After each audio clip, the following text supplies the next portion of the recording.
이재명 대통령의 국정수행 지지율 여론조사가 나와서 저희가 준비를 해봤습니다.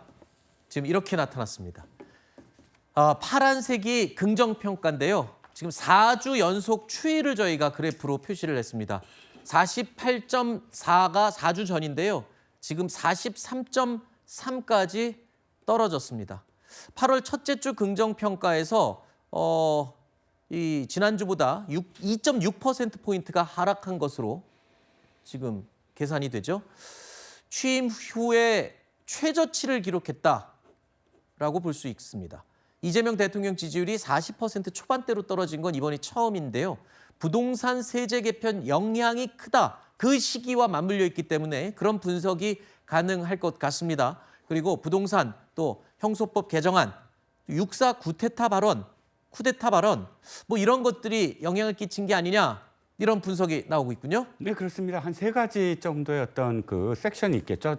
첫 번째로 말씀하신 경제적인 측면, 증시 문제도 그렇습니다. 하루 매도 사이드카, 그 다음 날은 바로 매수 사이드카, 이렇게 널뛰기의 어떤 증시가 거의 외국에서도 지금 거의 도박판이다라고 제목이 붙일 정도고요. 부동산 말씀하셨 똑같습니다. 그리고 뭐 정치 리스크도 역시 뭐 연임 논란이라든지 보안 수사권 폐지 논란이라든지 이런 부분들 계속 지지율을 떨어뜨리는 요인인데, 들여다보면 20대가 10%포인트나 떨어졌어요. 이게 가장 큰 어떤 세대별로 영향이 큰 어떤 상황인데, 결정적으로는 고용률이 26개월 내내 감소를 하고 있습니다. 20대가 피부로 느끼는 네. 정말 그런 어떤 고통이 이번에 드러난 게 아닌가 싶습니다. 네. 자, 지지율 여론조사 다시 한번 그래프를 볼까요? 자, 하단에 있는 조사 일시를 좀 작게 보이지만 살펴보겠습니다. 지금 지지율 조사 마지막 날이었던 7일이 포함이 돼 있거든요. 41.2를 기록하면서 가장 낮은 수치로 마감했는데, 이날이요. 바로 지난 주말 내내 논란이 됐던 바로 더불어민주당 3선 의원이죠. 황희 의원이 젊은이들의 이 주택 부족과 관련해서 폐버스를 개조해서 버스하우스를 활용하면 어떠냐라는 발언을 했다가 어마어마한 지금 논란이 됐던 바로 그 발언을 언급한 날입니다. 자, 이게 그냥 무시 못할 것 같아요. 안 그래도 부동산 대책 그리고 이 형소법 개정안 뭐 여러 가지 잇따라 발언들이 있었던 뒤에 저런 발언까지 포함되어 있거든요. 조사 일시에. 저것도 반영이 되지 않았을까 싶어요. 일단 저 여론은 사실 조사에 충분히 반영되지 못했을 것 같아요. 저는 그러면 앞으로 이제 나오는 조사나 이런 데도 반영이 될 만한 큰 이슈라고 생각되는데, 네네. 저는 사실은 이제 세제 개편안에 대해서 뭐 청년들이 많이 분노하고 있다라고 보기보다는 지금 부동산 상황 자체가 너무 안 좋습니다. 그러니까 월세 가격이나 전세 가격이 계속 오른다고 느껴지고, 그리고 그러니까 분양받을 주택에 어떤 기회가 적다는 이 상황이 있는 상황에서 정부가 문제를 제대로 해결하지 못하는 것에 대해서 답답함을 느끼는 것이지, 네. 세제 개편안 자체에 대해서 저는 비판 여론이 큰 건 아니라고 저는 생각하고요. 그러니까 그런 상황에서 저 폐버스 발언은 엄청난 지금 기름을 부은 상황 아닌가요? 그렇죠. 그런 상황에서 사실은 청년들의 요구나 아니면 보통 사람들이 살아가기에도 적절하지 않은 네. 저것을 청년 주택의 대안으로 내놓은 것 자체가 네. 기름을 부었다고 저도 생각됩니다. 네. 그래서 황희 의원이 좀 서둘러 사과하시는 게 필요하다는 생각이 들고, 네. 민주당의 정책위 의장도 사실은 좀 유감을 표하셨던데, 저는 빨리 철회돼야 될 주장이라고 일단 생각하고요. 네. 근데 이제 저는 이 논의가 조금 더 생산적으로 갔으면 좋겠습니다. 뭐 버스하우스 논의가요? 아니요.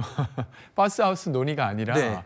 예를 들면 지금 이제 공급 대책을 논의하고 있는데, 네. 실제로 공공이 직접 공급할 수 있는 곳을 찾는 것도 매우 필요한 일이지만, 네. 민간 시장에서도 저렴 주택이 공급되게 하기 위한 조치도 함께 논의되어야 됩니다. 네네. 그래서 그런 것들을 두고 지금 뭐 서울시와 정부가 서로 탓을 하고 있던데, 네. 분명 서로 탓할 부분은 있어요. 알겠습니다. 근데 그 그건- 부분은 뒤에 저희가 준비돼 네, 네. 있으니까요. 이번 주 내로 또 정부가 2차 부동산 대책 공급안을 발표한다고 그랬으니까 지금 서울시와의 갈등은 잠시 후에 얘기를 하도록 하고요.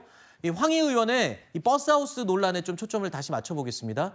국민의힘에서 며칠째 이렇게 맹폭을 쏟아붓고 있죠. 그러자 민주당은 이거는 아이디어 차원에서 이런 것도 있다라고 얘기를 하기 위한 해프닝이었다. 라면서 청년들에게 당이 먼저 사과했습니다. 이제는 하다 폐버스로 청년 주택을 만들겠다는 이야기까지 하고 있습니다. 해프닝으로 봐달라는데 미래를 포기해야 할 청년들에게 이게 해프닝처럼 던져야 할 말입니까? 민주당 국회의원 사무실부터 폐버스로 옮기기 바랍니다. 저는 뭐 해프닝이라고 좀 봐주셨으면 좋겠는데요. 실현 가능성이 거의 없고 불가능하고 청년들에게 예기치 않게 상처를 입힌 상황이 되어서 진심으로 송구하고 또 죄송하다는 말씀을 드리겠습니다. 자, 국민의힘은요, 민주당 당사부터 폐버스로 옮기라고 강하게 비판을 했습니다. 그리고 또 개혁신당의 이준석 대표는요, 미국에서 오래 공부해서 미국 사례를 또 끌어왔습니다. 미국에서는요, 트레일러에서 사는 것은 주거 통계에 잡히지 않고 노숙 통계에 잡히고 있다. 그러니까 이거 집을 갖고 있는 사람이라고 할 수 없다, 미국에서도. 이렇게 얘기하고 있습니다. 뭐 드라마나 영화에서 많이 보죠. 트레일러에서 주거하고 있는 미국 분들 종종 볼 수 있습니다만 이거는 노숙 통계에 잡힌다는 이 얘기를 하고 있습니다. 민주당에서 논란에 대해서 사과하고 무마를 하고 있습니다. 하지만 이게 무마가 쉽게 되지는 않는 것 같습니다. 해프닝이었다, 아이디어 차원이었다라는 민주당의 설명이 있지만 글쎄요, 이 젊은 층들이 지금 굉장히 분노하고 있다는 얘기가 들리고 있네요. 맞습니다. 이번 좀 전에 여론조사에서도 다시 말씀드리지만 30대는 조금 올랐어요. 네. 근데 20대가 10%포인트가 떨어졌거든요. 네. 20대가 원하는 주택 공급은 이겁니다. 살만한 환경 속에서 예를 들어서 뭐 교통이라든지 또는 주거가 그래도 안락한다든지 환경이라든지 이 모든 것들이 다 주어진 조건 속에서의 안락한 그런 주택을 다오라고 얘기했는데 네. 지금 대답은 이겁니다. 아니 잘못 이야기할 수도 있지만 해프닝이다, 아이디어 차원이다. 절박한 20대에게 아이디어를 내요. 실현 불가능한 아이디어라고 얘기하는데 네. 그렇다면 진지한 어떤 대책을 고민하지 않고 늘 툭툭 던지는 아이디어 정도로 20대를 생각하고 있는 거 아닙니까? 네네. 그러니까 분노할 수밖에 없는 거죠. 네, 조금 전에 말씀하신 그 20대와 30대 지지율 차이 수치까지 언급을 해주셨기 때문에 해당 여론조사는 저희가 방송 이후에 저희 홈페이지에 상세하게 내용을 공개하도록 하겠습니다. 이 점 양지 부탁드리겠습니다. 자, 야권도 야권이지만요. 조금 전에 제가 말씀드린 것처럼 분노의 중심에는 젊은 청년들이 있습니다. 온라인 커뮤니티에서는요. 지금 보시는 것 같은 AI 이 사진들이 등장하고 있는데요. 이른바 풍자 밈입니다. 버스 하우스 발언에 대한 이제 풍자를 하는 건데 저렇게 버스를 아파트처럼 차곡차곡 레고 박스로 쌓아 올린 것 같은 모습. 자, 뿐만 아닙니다. 그 좀 고가의 아파트로 유명하죠. 한남더 힐. 근데 이거를 한남더 휠. 그리고 반포 터자이. 뭐 이런 단어까지 등장을 하면서 청년들의 분노가 들끓고 있습니다. 자, 민주당은 해프닝이었다 이렇게 설명을 했지만 당 내에서는 또 아주 강한 비판의 목소리도 나오고 있습니다.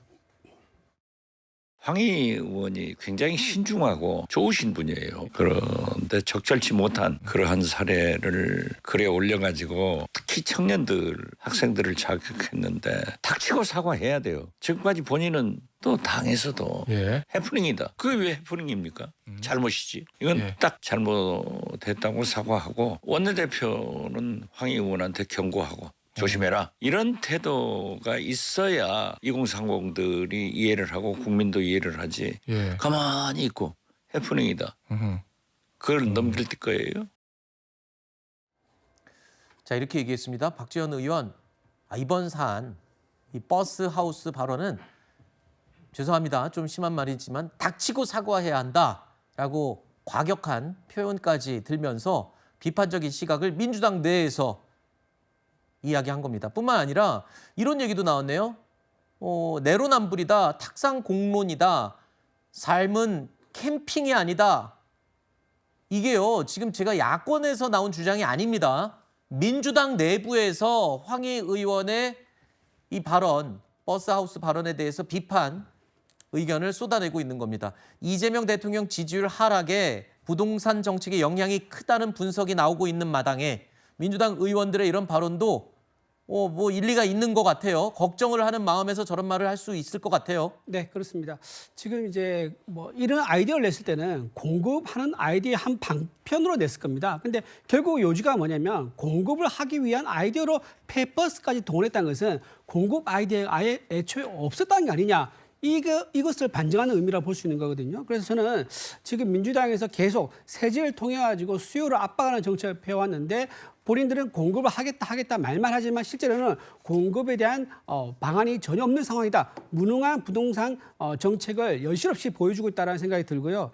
지금 이제 황희 의원 같은 경우 양천구가 지역구입니다. 양천구 본인이 살고 있는 그 아파트가 재건축 대상이라고 그러더라고요. 네. 그러면 본인 지금 넓은 집에 살고 있으면서 재건축되면 상당한 또 부동산 이익을 또 보게 될 겁니다. 네. 그런 사람이 저렇게 청년들에게 페퍼스 얘기를 하니까 더 화가 나는 거고 또 본인 딸이 있지 않습니까? 딸 같은 경우는 굉장히 비싼 학교를 다녔다 그러더라고요. 그러니까 딸에 대해서는 본인이 페퍼스 가서 살아보라고 얘기를 하지 않을 거면서 힘없는 청년들에게만 저렇게 페퍼스의 난민 수용소 같은 곳에 살라고 얘기했기 때문에 청년들이 더 분노한 게 아닌가 싶은 생각이 듭니다. 네. 뭐 설명 중에 딸이 비싼 학교 다닌 게 지금 집하고는 조금 연관성이 없어 보이긴 합니다만. 근데 청년들이 이제 어려운 네, 상황이기 네. 때문에 청년들의 거주 문제를 해결하면서 알겠습니다. 본인은 좋은 집에 딸을 데리고 살았지 않습니까? 네. 그런 부분을 좀 지적을 좀 한 겁니다. 자, 안 그래도 최근에 김용범 실장의 이 자녀 임대주택 발언을 놓고도 청년들이 분노했었는데 그 이후에 또 이런 발언이 나와서 좀 악재인 건 맞는 것 같습니다.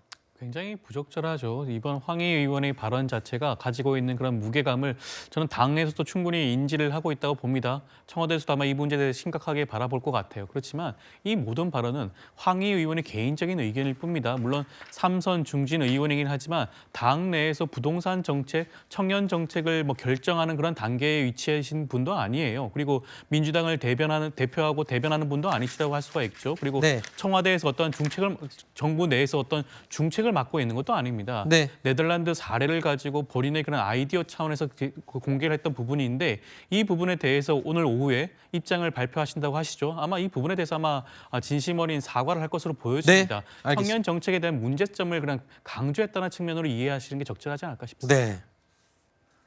어쨌든 청년들 입장에서는 기분이 좋을 리는 없습니다. 이런 상황에서 지난 주말에 이재명 대통령이 SNS에 글을 하나 올렸는데 이게 또 주목을 받았습니다. 청년들이 정책 때문에 결혼을 망설이는 일은 없어야 한다. 결혼으로 인한 제도상 불이익을 면밀히 조사해서 개선하겠다라고 적었습니다. 이른바 결혼 페널티와 관련된 이야기인데요. 국민의힘에서는 이게 유체이탈 화법이다라고 비판을 했습니다. 정부가 대출 규제를 해서 젊은 사람들 또는 집 없는 사람들의 집 사는 방법은 다 막아놓고 이제 와서 또 풀어주겠다는 거냐. 뭐 도대체 어느 장단에 춤을 춰야 되는 거냐. 지금 이 얘기로 비판을 하고 있네요, 국민의힘이. 글쎄요, 저는 국민의힘 대표께서 저렇게 비판하는 건 적절하지 않다고 생각되는데 그래요? 포인트가 왜 그러냐면 어쨌건 이제 1인 가구였던 두 사람이 2인 가구가 되면서 원래 그 2인 가구의 소득이나 이런 것들을 봐서 주거 정책이나 아니면 금융 정책이 설계되어 있었습니다. 그래서 그 문제를 사실은 이제까지 어떤 정부도 문제로 삼지 않았던 것이죠. 근데 그것을 이제 문제로 삼아서 해결하겠다고 하는 것은 저는 야당이라 하더라도 지지해줘야 되는 부분이라고 생각되고요. 그 외에 주거 정책을 하기 위해서 혹은 아니면 금융 정책의 일환으로서 대출을 제어하고 하는 것은 저는 정부로서는 불가피하게 해야 되는 부분이 있습니다. 네. 왜 그러냐면 대출 규제라고 하는 게 받는 사람 입장에서는 많이 받을수록 좋지만 국가 전체로 볼 때는 대출 규제가 풀리면 풀릴수록 주택 시장에 많은 돈이 들어가게 돼서 사실 주택을 사지 못한 사람 입장에서는 가격이 올라서 임대료까지 같이 올라가는 효과를 느낄 수밖에 없는 상황이 되는 거예요. 그래서 한 조치를 두고 이 두 가지를 다 할 수밖에 없는 정부의 처지를 네. 모르지 않을 텐데 저렇게 비판하는 것은 좀 무책임하지 않나 하는 생각이 듭니다. 알겠습니다. 무책임하다고 말씀하시지만 안을 들여다보면 상충되는 거예요. 정책은 일관성이 있어야 되잖아요. 네. 그런데 바로 며칠 전에 다주택자 규제를 했어요. 그러니까요. 그런데 그것에 대한 범위 없어요. 예외 규정 없는데 갑작스럽게 지금 예외를 두겠다는 겁니다. 그럼 네. 어디까지 예외를 두는 거냐. 지금 당장 다주택자 규제 때문에 고민하고 있는 사람들은 그 사람들은 왜 갑자기 예외냐. 어디까지 그럼 예외할 거냐. 이렇게 이 정책의 일관성 측면에서 네. 충돌되는 부분들이 계속 있다는 겁니다. 네, 청년이 어디까지가 청년이냐도 중요하고요. 그렇고요. 그리고 결혼을 안 했는데 나이가 많은 사람도 그러면 청년으로 봐야 되는 건지도 궁금하고요. 그러니까 대출은 일단 막아놨는데 그러면 누구한테 대출을 풀어주겠다는 거냐? 뭐 이런 부분에 대해서 일단 지적을 한 것으로 보입니다.